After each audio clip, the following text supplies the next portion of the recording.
সকাল 8টা থেকে গাছ লাগানো শুরু হয়েছে বিভিন্ন জায়গাতে, অনেক গাছ লাগানো চলছে, সারাদিন গাছ লাগানো হবে। এখন আমরা সাইকেলে করে বীরসিংহ যাব, সেখানে গিয়েও সেখানেও গাছ লাগানো শুরু হয়ে গেছে, চলছে। অনেক সংস্থা সেখানে আসবে, অনেকে চলে এসেছে। রাধানগর রেড ক্রসে যাওয়া হবে, পিএইচি বাংলো আছে, ওখানে সব জায়গাতে লাগানো হবে, হসপিটাল, বীরসিংহ হসপিটাল, সমস্ত জায়গাতে, ইরিগেশন বাংলো, সব জায়গাতে গাছ লাগানো হচ্ছে, হরিসিংপুর পার্ক, সব জায়গাতে সারাদিন ধরে আজকে গাছ লাগানো হবে। এবং আমরা একটা সাইকেল র্যালি করছি। বিগত 3রা জুন ছিল বিশ্ব সাইকেল দিবস, আজকে বিশ্ব পরিবেশ দিবস। সাইকেল একটি পরিবেশ বান্ধব যান, এই জন্য সাইকেল চালানো উচিত। সুইডেনের মতো দেশে এখনও মেন যানবাহন হচ্ছে সাইকেল। মানে আমরা যেমন টোটো ব্যবহার করি, সুইডেন আমাদের থেকে অনেক আর্থিকভাবে এগিয়ে, তারা সাইকেল ব্যবহার করে। তারা 25-30 কিলোমিটার দূরত্ব সাইকেলেই যাতায়াত করে শহরের মানুষেরা। এবং সাইকেলের জন্য আলাদা লেন আছে সুইডেনে। সুইডেনের শহরগুলিতে আলাদা সাইকেল লেন করা আছে। তারা তো অনেক আর্থিকভাবে এগিয়ে, তারা কেন সাইকেল ব্যবহার করে? তারা ব্যবহার করে পরিবেশের জন্য।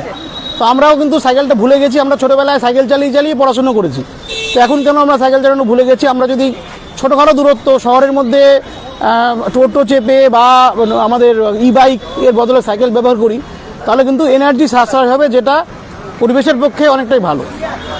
তো আসুন আবার সাইকেল চালানো শুরু করি, শরীরের পক্ষে ভালো। সাইকেল চালালে শরীরের ব্যায়াম হয়। আমরা এখন সবাই সেডেন্টারি লাইফ ডিল করি, সবাই খুব সুখী জীবন পালন করি, সব কিছু যন্ত্রের সাহায্যে কাজ হয়। আগেকার দিনে আমাদের পূর্বপুরুষেরা পায়ে হেঁটে যেত। বিদ্যাসাগর মহাশয় পায়ে হেঁটে গেছিল কলকাতা বীরসিংহ থেকে। তারপরে আমরা সাইকেলে করে পড়াশোনা করেছি, আমরাও 20 কিলোমিটার সাইকেল চালিয়ে পড়াশোনা করেছি।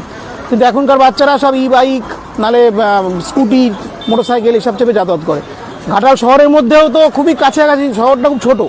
শহরের এক প্রান্ত থেকে এক প্রান্ত সাইকেল ইজিলি যাওয়া যায়, কিন্তু কত লোক সাইকেল চালায়? আজকে আমরা সাইকেল চালাবো, সাইকেল সহ লোক খুঁজে পাচ্ছি না। এই তো আমাদের অবস্থা হয়েছে। তো আমরা আসুন আবার সাইকেলটা শুরু করি চালানো।